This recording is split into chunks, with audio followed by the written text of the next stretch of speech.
बातमी खासदारांच्या बैठकीची आहे। राज्यातील सर्व खासदारांची आता बैठक आहे। अर्थसंकल्पीय अधिवेशनाच्या पार्श्वभूमीवर बैठकीचं आयोजन आहे।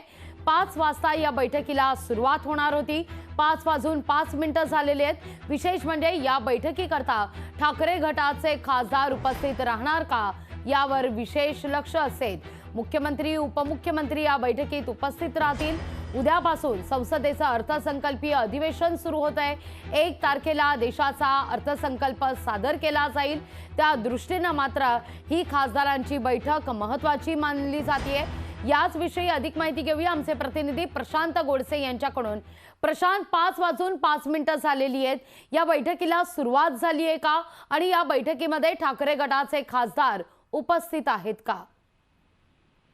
लागवी आज सर्वपक्षीय खासदारांची बैठक सह्याद्री अतिथीगृहावरती राज्याचे मुख्यमंत्री एकनाथ शिंदे यांनी बोलवलेली आहे आणि या बैठकीसाठी राज्यातील सर्व खासदारांना निमंत्रण पाठवण्यात आले आहे।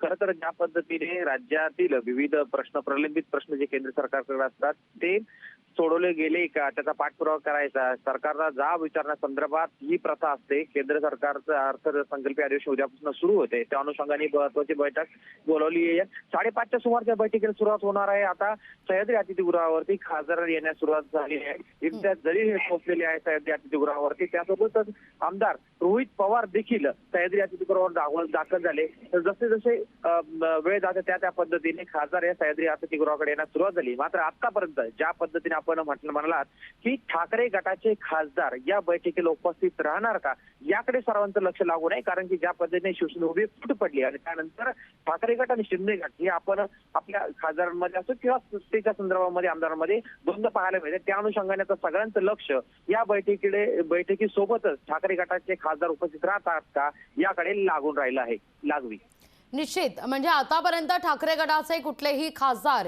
या बैठकीकरता उपस्थित राहिलेले नाहीयेत प्रशांत। निश्चित आतापर्यंत ठाकरे गटाकडनं कोणतेही खासदार या बैठकीसाठी आलेले नाही। साधारणतः 5:30 प्रशांत, धन्यवाद तुम्ही दिलेल्या एकूण अशा सविस्तर माहिती करता। तुमच्याकडून अपडेट घेत राहू।